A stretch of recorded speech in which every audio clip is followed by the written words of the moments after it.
Hello students, welcome to our YouTube channel inspiring mathematics by Anoop Mudgil. बच्चे, last lecture में हमने hyperbola का topic complete किया था। इस चैप्टर में हम सर्कल, इलिप्स, पैराबोला, हाइपरबोला ये सब हम बड़ी डिटेल में डिस्कस कर चुके हैं। आज इस लेक्चर में हम चैप्टर नंबर 11 कोनिक सेक्शन की लास्ट एक्सरसाइज लेकर के आए हैं और इस एक्सरसाइज में आप जितने भी आपने कोनिक सेक्शंस पे टॉपिक पढ़े हैं उनका एप्लीकेशन आप जानोगे। तो एक छोटी सी एक्सरसाइज है, सिर्फ 4 क्वेश्चन इसमें है और इन 4 क्वेश्चंस में आपको ये जानने को मिलेगा कि कैसे हमने पैराबोला, हाइपरबोला, इलिप्स और सर्कल को जो भी हमने डिस्कस किया था उसको हम प्रैक्टिकली लाइफ में अप्लाइड कैसे कर सकते हैं। ये सब चीज़ें हम इसमें जानेंगे। तो फर्स्ट क्वेश्चन आप देख सकते हैं, आप अपने बुक ओपन करें। फर्स्ट क्वेश्चन में ये डायग्राम बना करके ऑलरेडी दिया हुआ है और क्वेश्चन कह रहा है the focus of A parabolic mirror. ये एक पैराबोलिक मिरर है इस टाइप का, ये क्योंकि पैराबोला की फॉर्म में है, ये एक पैराबोलिक मिरर है। इस पैराबोलिक मिरर में जो फोकस पॉइंट है is at a distance of 5 centimetre from its vertex. ये फोकस पॉइंट एस हमने कहा, ये फोकस पॉइंट हो गया एस जो वर्टेक्स से 0 0 ओरिजिन, इस वर्टेक्स से जो फोकस पॉइंट है वो 5 सेंटीमीटर डिस्टेंस पे है। ठीक है, एक लाइन क्लियर है। ये कोई पैराबोलिक मिरर है, इस पैराबोलिक मिरर में जो फोकस पॉइंट है जिसको मैंने एस कहा वो वर्टेक्स से 5 सेंटीमीटर डिस्टेंस पे है। दूसरी बात समझिए, if the mirror is 45 centimetre deep, ये जो मिरर है ये मिरर 45 सेंटीमीटर डीप है, मतलब इस मिरर की जो गहराई है, ये गहराई होगी ना इसकी, ये जो गहराई है ये कितनी है 45 सेंटीमीटर है। ये मिरर 45 सेंटीमीटर डीप है। तो ये जो डिस्टेंस है यहाँ से यहाँ तक का जो ये डिस्टेंस है, ये डिस्टेंस 45 सेंटीमीटर है। Find the distance A B, हमें ये distance A B find out करना है कि ये डिस्टेंस ए बी कितना होगा। तो बहुत आसान क्वेश्चन है। अब जरा फिर से समझ लें, कोई पैराबोलिक मिरर है, एस पॉइंट एक फोकस पॉइंट है जो वर्टेक्स से 5 सेंटीमीटर के डिस्टेंस पे है। जो पैराबोलिक मिरर है ये 45 सेंटीमीटर डीप है। हमें ये ए बी डिस्टेंस निकालना है। सबसे पहले आप ये समझे, आपने जो पैराबोलिक इक्वेशंस पढ़ी थी, स्टैंडर्ड इक्वेशन जो पढ़ी थी पैराबोला में, अब देखिए ये पैराबोला राइट हैंडेड पैराबोला है, मतलब symmetric to positive X axis है। तो ऐसे पैराबोला की इक्वेशन क्या होगी, y² is equal to 4ax, क्योंकि वर्टेक्स ओरिजिन है 0 0 है, y² is equal to 4ax। अब इसमें जो a रहता है, आप याद कीजिए a जो रहता है a0 वो आपका पॉइंट ऑफ फोकस रहता है ना, a0 जो रहता है वो पॉइंट ऑफ फोकस रहता है। तो a0 मतलब ये जो डिस्टेंस है ये डिस्टेंस 5 है। तो ये जो डिस्टेंस है ये s जो है वो a0 है ना, आई मीन s जो होगा वो 0.50 होगा।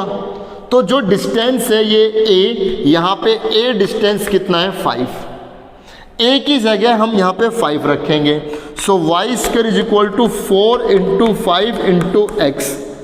So you can say y² is equal to 20x। इस पैराबोला की इक्वेशन ये बनी, y² is equal to 20x। But question अभी कंप्लीट नहीं हुआ, हमें तो ये ए बी डिस्टेंस निकालना है। Now think about this point A, इस ए पॉइंट के बारे में सोचिए। ये जो ए पॉइंट है ये इस पैराबोला का एक पासिंग पॉइंट बन गया। जो A है ये पैराबोला इस पॉइंट A से पास हो रहा है, तो जो A है A इस पैराबोला का एक पासिंग पॉइंट है। अगर मैं इस A पॉइंट को फिक्स करूं, तो इसका मतलब जो A पॉइंट है वो ये डिस्टेंस और ये डिस्टेंस से बनेगा। ये जितना डिस्टेंस है वो x होगा, ये जितना डिस्टेंस है वो y होगा। तो ये डिस्टेंस तो हमें मालूम है, ये डिस्टेंस कितना है 45। तो पॉइंट ए क्या बना, ए डिस्टेंस तो 45 है और ये डिस्टेंस हमें नहीं मालूम। इस डिस्टेंस को मैंने अपनी तरफ से कोई भी नाम दे दिया। आप h के इस डिस्टेंस को मैंने लेट अस सपोज b नाम दे दिया। कोई भी एक नाम दे सकते हैं। इस डिस्टेंस को मैंने नाम दे दिया b। तो ये जो पॉइंट a है, ये पॉइंट a कितना हो गया 45, x axis 45, y axis distance हो गया b। अब जो पॉइंट a है 45b, 45b इस पैराबोला का एक पासिंग पॉइंट है। तो ये पासिंग पॉइंट इस पैराबोला की इक्वेशन को सेटिस्फाई करना चाहिए। हम क्या करेंगे, हम इस पैराबोला की इक्वेशन में ये पॉइंट रखेंगे, x की जगह तो 45 और y की जगह b। y की जगह b रखेंगे तो यहाँ आएगा b स्क्वायर, क्योंकि ये डिस्टेंस b है। b square is equal to x की जगह 45 रख दें, 20 multiply by 45, so b square is equal to 900। b की वैल्यू यहाँ पे आ गई 30, हालांकि प्लस माइनस 30 आएगा, लेकिन b क्या है, ये डिस्टेंस है, ये लेंथ है, इसलिए सिर्फ मैग्नीट्यूड लिया जाएगा, पॉजिटिव रहेगा। सो b कितना आ गया 30, मतलब ये डिस्टेंस, इसको मैंने पॉइंट c कह दिया। तो जो AC डिस्टेंस है, ये AC डिस्टेंस हमारा आया 30 सेंटीमीटर। तो AB डिस्टेंस कितना होगा, पैराबोला में हमने जाना हुआ है कि हम जितना इसका डिस्टेंस होगा उतना ही डिस्टेंस ये होगा। पैराबोला के जो स्टैंडर्ड फिगर्स उसमें हमने पढ़ा था। तो जो AB डिस्टेंस होगा वो ट्वाइस ऑफ AC, जितना डिस्टेंस ये है उतना ही डिस्टेंस ये है। इस पॉइंट से जितना ये पैराबोला ऊपर उठा है उतना ही नीचे आया है। चाहे किसी भी पॉइंट से आप देखें, इस पॉइंट से पैराबोला जितना ऊपर गया उतना ही नीचे आया, इस पॉइंट से जितना ऊपर गया उतना नीचे आया। ये पैराबोला की खासियत होती है। तो ये डिस्टेंस अगर 30 है तो ये डिस्टेंस भी 30 होगा। So this AB distance is twice of AC। So AB distance is 60 centimetre. और यही हमें फाइंड आउट करना था कि ये डिस्टेंस AB कितना आएगा। तो डिस्टेंस कितना आया 60 सेंटीमीटर। आप इसको अच्छे से नोट करें। चलते हैं क्वेश्चन नंबर 2 में। क्वेश्चन नंबर 2 में आते हैं बच्चे। क्वेश्चन नंबर 2 का डायग्राम मैंने पहले ही बना लिया, आपको पूरा मैं समझाता हूं, आप जरा क्वेश्चन को समझें। A beam is supported at its end by support which are 12 metre apart. एक बीम है, ये एक बीम है PQ, ठीक है, ये बीम है PQ। आप सारा एक एक चीज को नोट करें। पहले आप ये डायग्राम बना लें, उस डायग्राम बनाने के बाद फिर इन चीजों को समझें कि कौन सी चीज क्या क्या है। ये एक बीम है PQ जो सपोर्टेड है। एक ये मैंने कह दिया, कोई भी नाम दे दें कि PR और ये QM, ये दो इसके सपोर्ट है। PR और QM से सपोर्ट लगा हुआ है इस बीम PQ का। और ये कह रहा है कि ये जो बीम है PQ ये 12 metre apart from its ends, ये अपने एंड से मतलब P और Q से 12 मीटर अपार्ट है, 12 मीटर दूरी पर है। मतलब P और Q के बीच का डिस्टेंस 12 मीटर है। अगर P और Q के बीच का डिस्टेंस 12 मीटर है तो बीच में अगर ये पॉइंट हम कहें, इसको कोई नाम दे दें, हम N नाम दे दिया, तो N से Q का डिस्टेंस 6 सेंटीमीटर रहा, 6 मीटर, सॉरी 6 मीटर, क्योंकि ये मीटर में है। और N से P का डिस्टेंस भी 6 मीटर रहा। यहां तक आपको क्लियर हो गया होगा। ये एक बीम है, ये इसके दो सपोर्ट हैं और इनके बीच का डिस्टेंस 12 मीटर है, तो ये 6 मीटर, ये भी 6 मीटर। अब कहा गया है since the load is concentrated on its centre, जितना भी इस बीम के ऊपर लोड आएगा, वजन आएगा, जितना भी इस पे दबाव आएगा वो सेंटर पे मेजर होगा। तो क्या हुआ कि इस पे कोई लोड आया तो ये बीम डिफ्लेक्ट हो गया, नीचे झुक गया, ये नीचे झुक गया। इस बीम पे जैसे ही कोई लोड आया, सेंटर पे आया लोड, सेंटर पे कंसंट्रेट हुआ तो ये बीम डिफ्लेक्ट हो गया, नीचे झुक गया।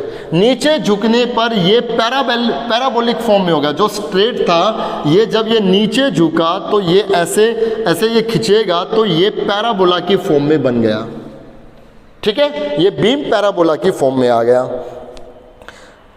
देखिए, there is a deflection of 3 centimetre at the centre. जो सेंटर से डिफ्लेक्शन हुआ वो 3 सेंटीमीटर का हुआ, मतलब यहां से ये 3 सेंटीमीटर नीचे खिसक आया। तो इसको जब आप ऐसे खींचेंगे तो ये ऐसा बनेगा। और कितना नीचे खिंचा, ये 3 सेंटीमीटर, ये 3 सेंटीमीटर नीचे खिंच गया। तो मैंने जहाँ तक ये खिंचा वहाँ तक मैंने ये हॉरिजेंटल लाइन लगा दी ताकि देखा जा सके कि ये पैराबोला है और इसका ये वर्टेक्स है ओरिजिन। इसके बाद the deflected beam is in the shape of parabola. इन्होंने कहा है कि जो बीम डिफ्लेक्ट हुआ है वो पैराबोला की फॉर्म में बन गया। How far from the centre is the deflection 1 centimetre. अब इस बात को समझना है कि बताओ सेंटर से कितनी दूरी पर, ये सेंटर हो गया, सेंटर से कितनी दूरी पर डिफ्लेक्शन 1 सेंटीमीटर का होगा। Think about it. यहां सेंटर से डिफ्लेक्शन 3 सेंटीमीटर का है, तो बताओ सेंटर से कितनी दूरी पर डिफ्लेक्शन 1 सेंटीमीटर का रहा। तो मैंने कह दिया कि सेंटर से जब इतना डिस्टेंस था तो डिफ्लेक्शन 1 सेंटीमीटर का था, ये 1 सेंटीमीटर का डिफ्लेक्शन है, तो मुझे ये पॉइंट बी निकालना है। तो मैंने ये पॉइंट बी अपनी तरफ से कंसीडर किया। ये पॉइंट बी, ये डिस्टेंस और ये डिस्टेंस, मतलब एक्स एक्सिस का डिस्टेंस, वाई एक्सिस का डिस्टेंस। तो ये डिस्टेंस बताना है कि सेंटर से कितने डिस्टेंस पे ये डिफ्लेक्शन 1 सेंटीमीटर का होगा। तो हमने कंसीडर किया कि सेंटर से जो वो डिस्टेंस है, वो डिस्टेंस हम अपनी तरफ से कोई भी नाम दे दे, बी डिस्टेंस मान लें कि ये डिस्टेंस बी है। कब? जब डिफ्लेक्शन 1 सेंटीमीटर का हुआ। 1 सेंटीमीटर को मैं 1/100 कह दूंगा, क्योंकि ये मीटर में था, ये मीटर में था, तो मैंने इसको भी मीटर बना दिया 1/100, राइट। अब देखिए जरा समझिए, अगर ये 1 सेंटीमीटर का डिफ्लेक्शन है, अगर ये 1 सेंटीमीटर का डिफ्लेक्शन है तो ये डिफ्लेक्शन 2 सेंटीमीटर का होगा, क्योंकि ये पूरा डिफ्लेक्शन यहां से यहां तक का डिफ्लेक्शन 3 सेंटीमीटर है, तो ये 1 हो गया, ये 2 हो गया। तो पॉइंट बी हमारा कितना बना? ये डिस्टेंस एक्स एक्सिस से डिस्टेंस और वाई एक्सिस से डिस्टेंस। अच्छा, एक गलती मैं यहाँ पे कर रहा हूँ, सॉरी, कि ये जो पॉइंट होगा ना, ये पॉइंट एक्चुअली यहाँ से देखा जाएगा। डिस्टेंस हमेशा ओरिजिन से देखा जाता है, तो ओरिजिन से ये डिस्टेंस और ये डिस्टेंस, मान लिया डिफ्लेक्शन 1 सेंटीमीटर का है। डिफ्लेक्शन जब 1 सेंटीमीटर का है तो बताना है ये डिस्टेंस कितना होगा। तो ये जो डिस्टेंस देखा जाएगा उसका मेजरमेंट ओरिजिन से होगा कि ये और ये कितना है। ये डिस्टेंस मैंने कह दिया बी, जो ये डिस्टेंस भी होगा, और ये डिस्टेंस देखा जाएगा इस पॉइंट के लिए, जो कितना है 2 सेंटीमीटर, तो ये 2/100 होगा।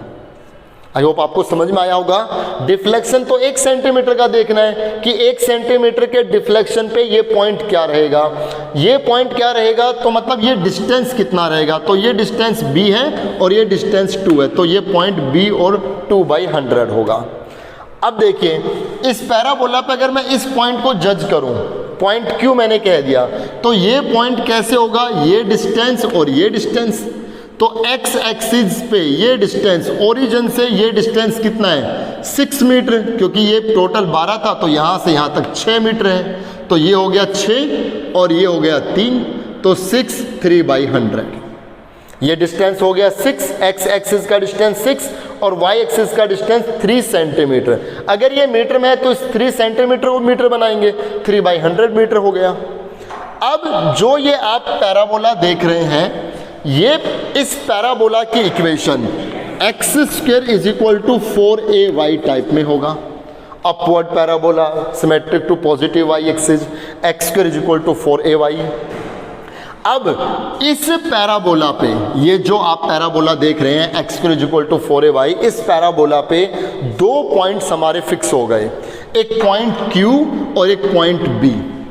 सबसे पहले मैंने इस पैराबोला में ये पॉइंट रखे, क्योंकि Q इस पैराबोला का एक पासिंग पॉइंट है, ये Q इस पैराबोला का एक पासिंग पॉइंट है। तो जो Q है वो इस पैराबोला की इक्वेशन को सेटिस्फाई करेगा। क्यों? क्योंकि Q इस पैराबोला का ही एक पासिंग पॉइंट है।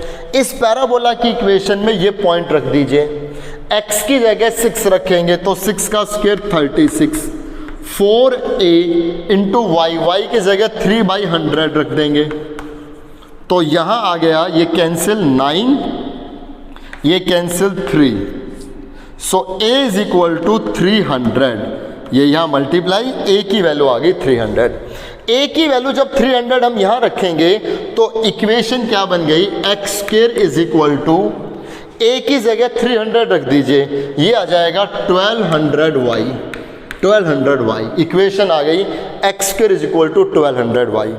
अब इस पैराबोला की, ये पूरा जो पैराबोला है, जो इसमें डेटा दिए गए हैं, इस पैराबोला की equation X square is equal to 1200y है। और इस पैराबोला का एक पासिंग पॉइंट ये भी है। तो अब आप इस पैराबोला में एक्स वाई की जगह ये पॉइंट भी रखेंगे, x की जगह रखेंगे b, y की जगह रखेंगे 2/100।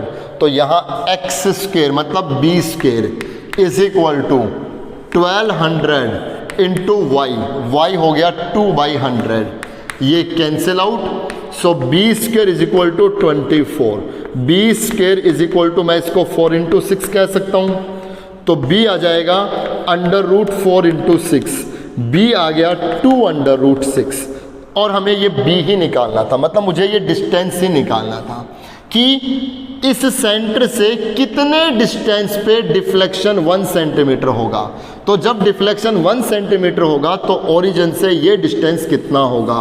ये डिस्टेंस हमने b कहा था और ये हाइट 2 सेंटीमीटर थी ओरिजिन से, क्योंकि जो पैराबोला काम करेगा वो सारा फंक्शनिंग उसकी यहाँ ओरिजिन से होगी, इस वर्टेक्स से होगी, तभी ये सब इक्वेशन पॉसिबल हो पाएगी। सो वी कैन से कि सेंटर से वो जो डिस्टेंस है वो कितना है 2√6 मीटर, क्योंकि हमने ये जितने भी कोऑर्डिनेट्स बनाए थे वो मीटर में ही बना दिए थे, 3/100 इसको मीटर में बनाया था ना। दैट्स वाई ये डिस्टेंस, ये जो डिस्टेंस है, ये जो b हमने डिस्टेंस कहा था, ये डिस्टेंस 2√6 मीटर आ गया। ठीक है, आपको अच्छे से समझ में आया होगा, ऐसी पूरी उम्मीद है। एक बार फिर इसको रिवाइंड करके फिर से समझना, अगर फिर भी समझना है तो आप मेरे से पूछना।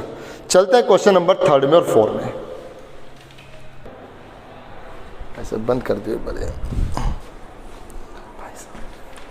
हाँ जी, क्वेश्चन नंबर 3 में आते हैं बच्चे। क्वेश्चन नंबर 3 में स्टेटमेंट है, ए road AB of length 15 centimeter rests in between two coordinate axes in such a way that the end points A lie on x axis and the end point B lies on y axis। मतलब एक road है, ये एक road है, ठीक है, ये road के जो एंड्स हैं, जो एक एंड पॉइंट है वो कोऑर्डिनेट एक्सिस x एक्सिस और y एक्सिस के बीच में रेस्ट पे है। तो जो एक एंड है वो x एक्सिस के पॉइंट A पे रेस्ट पे है और जो दूसरा एंड है B वो y एक्सिस के पॉइंट B पे रेस्ट है। अब इसमें यह कहा गया, a point XY is taken on the rod in such a way that AP is 6 centimetre, prove that the locus of P is an ellipse. अब इस रोड पे एक पॉइंट है P, इस AB रोड पे एक पॉइंट है P XY, और वो ऐसे है कि जो ये AP डिस्टेंस है, ये AP डिस्टेंस 6 सेंटीमीटर है, तो ऑब्वियसली जो BP डिस्टेंस है ये 9 सेंटीमीटर होगा। तो हमें प्रूव करना है कि जो P है XY, जो P है XY, ये लोकस है एक एलिप्स का। मतलब इससे जो इक्वेशन बनेगी, इस P पॉइंट से जो इक्वेशन बनेगी वो एक एलिप्स की इक्वेशन होगी, ये हमें प्रूव करना है। तो देखते हैं इसमें कैसे करेंगे। अगर मैं इस AB लाइन को देखूं, जरा आप समझिए, अगर मैं इस AB लाइन पे गौर करूं, हमने कहा कि ये इंटरसेप्ट हो गया, इंटरसेप्ट ऑन x एक्सिस हमने A कह दिया, तो पॉइंट A हमारा A0 होगा। ये हमारा इंटरसेप्ट ऑन y एक्सिस हो गया, जिसको मैंने B डिस्टेंस कहा, तो पॉइंट B हमारा 0B हो गया। पॉइंट A हमारे लिए है A0, पॉइंट B हमारे लिए है 0B, और यहाँ एक पॉइंट है XY, इसमें कुछ ऐसा ही मिल रहा है। A हो गया A0, B हो गया 0B, इस पे एक पॉइंट है XY, और ये जो डिस्टेंस है ये 6 सेंटीमीटर है और ये डिस्टेंस 9 सेंटीमीटर है। थोड़ा और इसको लेंथी बना देते हैं, ये पॉइंट B हो गया, ये 6 सेंटीमीटर है, ये 9 सेंटीमीटर है। तो एक तरीके से जो P पॉइंट है, जो P पॉइंट है वो इस AB को 6:9 में डिवाइड कर रहा है। 6:9 हो गया, दोनों सेम यूनिट है, 6:9 में डिवाइड कर रहा है। तो मैं यहाँ पर सेक्शन फॉर्मूला लगाऊंगा, by section formula, section formula. तो सेक्शन फॉर्मूला हम इसमें लगाएंगे। सेक्शन फॉर्मूले से, सेक्शन फॉर्मूला 10th क्लास में आप पढ़ करके आ रहे हो, डिस्टेंस फॉर्मूला और सेक्शन फॉर्मूला। ये सेक्शन फॉर्मूला हम next chapter number 12 3 dimensional geometry इसमें भी पढ़ेंगे और आप प्रीवियस क्लास में भी पढ़ चुके हैं। तो यहाँ पर सेक्शन फॉर्मूले के अकॉर्डिंग पॉइंट P ही आएगा। P पॉइंट हमारे लिए क्या बनेगा, 6 मल्टीप्लाई 0, 0 बीच में plus 9 multiply A, 9A divided by इन दोनों का सम 6 प्लस 9, ये हो गया 15। ऐसे ही 6 मल्टीप्लाई B, 6B और 9 को 0 से मल्टीप्लाई 0 और नीचे इनका सम, ये आ गया 15। सो पॉइंट बन गया 9A बाई 15 और ये आ गया 6B बाई 15। 3 से कैंसिल कर सकते हैं, ये 3A अपॉन 5, ये 2B अपॉन 5। तो पॉइंट हमें मिल गया 3A अपॉन 5 और 2B अपॉन 5। और यही पॉइंट हमें दिया भी हुआ है XY। तो इसका मतलब X की वैल्यू है 3A अपॉन 5, क्योंकि ये पॉइंट XY गिवन है। यहाँ सेक्शन फॉर्मूले से भी पॉइंट P ही आया। सो कंपेयर करने पे X की वैल्यू आ गई 3A अपॉन 5 और Y की वैल्यू आ गई 2B अपॉन 5। और यहाँ से अगर हम X निकालें 3A is equal to 5X, A की वैल्यू आ जाएगी 5X अपॉन 3 और यहाँ से 5Y is equal to 2B, B की वैल्यू आ जाएगी 5Y अपॉन 2। हमें A और B दोनों की वैल्यू मालूम हो गई, लेकिन हमें सिर्फ A और B की वैल्यू नहीं निकालनी, हमें तो ये बताना है कि जो XY का लोकस है, XY का लोकस एक इलिप्स होगा, ये हमें फाइंड आउट करना है, मतलब ये हमें प्रूव करना है। तो हम क्या कर रहे हैं कि हम देख रहे हैं कि जो OAB, ये जो OAB है ये एक राइट एंगल ट्रायंगल है। इस OAB राइट एंगल ट्रायंगल में हम पाइथागोरस थ्योरम अप्लाई कर सकते हैं। मतलब ये लेंथ का स्क्वायर, ये लेंथ का स्क्वायर, मतलब A square plus B square, ये इक्वल होगा इस पूरी लेंथ के स्क्वायर के। ये तो पूरी लेंथ 15 है, 15 का स्क्वायर 225। अब आप इसमें रख दीजिए A स्क्वायर, मतलब A इसका स्क्वायर कर दें, ये आएगा 25x square upon 9 plus B square, मतलब इसका स्क्वायर कर दें 25y square, 25y square upon 4 is equal to 225। Complete को मैं 225 से डिवाइड कर दूं, क्योंकि इलिप्स की equation x square upon A square plus y square upon B square is equal to 1 ऐसी फॉर्म में होती है, मतलब इज इक्वल टू 1 होना चाहिए। तो यहाँ 1 बनाने के लिए इस पूरे को 225 से डिवाइड हमने करा दिया। 25x स्क्वायर अपॉन 9 इसको 225 से डिवाइड, बीच में plus 25y square upon 4 divided by 225। 225 upon 225 1 हो गया। ये यहाँ पे कैंसिल 9, ये यहाँ पे कैंसिल 9, तो ये बन गया x square upon 81 plus y square upon 36 is equal to 1। और ये जो आप देख रहे हो ये एक इलिप्स की ही इक्वेशन आई। सो यू कैन से कि जो पॉइंट XY है, इस पॉइंट XY का लोकस जो बना, मतलब एक ऐसी इक्वेशन जो इन ग्रुप ऑफ पॉइंट्स को सेटिस्फाई कर सके, वो x square upon 81 plus y square upon 36 is equal to 1 है। और ये कुछ नहीं बल्कि एक इलिप्स की इक्वेशन ही है। एक बार फिर से आप देख लें, एक रोड है, कोऑर्डिनेट एक्सिस के बीच में है, पॉइंट A पॉइंट B इसके एंड पॉइंट्स हैं। ये डिस्टेंस हमने A कहा तो ये पॉइंट हो गया A0, ये पॉइंट हो गया 0B। एक पॉइंट है XY जो इससे 6 मीटर डिस्टेंस, 6 सेंटीमीटर डिस्टेंस पे है, तो ये 9 हो गया। इस AB की अगर बात करें तो ये 6:9 हो गया। सेक्शन फॉर्मूले से हमने A और B की पॉइंट की वैल्यू निकाल ली और पॉइंट को XY से कंपेयर किया, X और Y की वैल्यू आई, वहाँ हमने A और B की वैल्यू फाइंड आउट की। और यहाँ पाइथागोरस थ्योरम लगाई, A square plus B square is equal to 15 square 225। Complete को 225 से डिवाइड किया तो एलिप्स की इक्वेशन ही मिल गई। तो ये क्वेश्चन नंबर 3 है जो आप इजीली कर सकते हैं।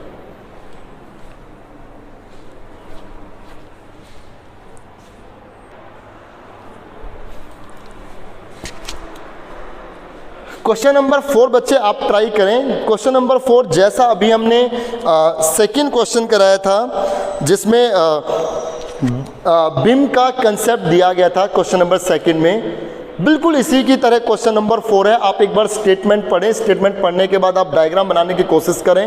मैं चाहता हूँ आप पहले खुद करके देखें क्वेश्चन नंबर 4, फिर अगर आपको कोई डाउट आए तो आप मेरे से पूछेंगे क्वेश्चन नंबर 4 में। तो इस एक्सरसाइज में बस क्वेश्चन नंबर 4 ही क्वेश्चन थे। इस एक्सरसाइज के साथ हमारा ये चैप्टर नंबर 11 भी कंप्लीट हो जाता है। तो नेक्स्ट लेक्चर में जब हम शुरुआत करेंगे चैप्टर नंबर 12 3 डायमेंशनल ज्योमेट्री, तब तक आप इन सब क्वेश्चन को अच्छे से कर ले। Thank you so much.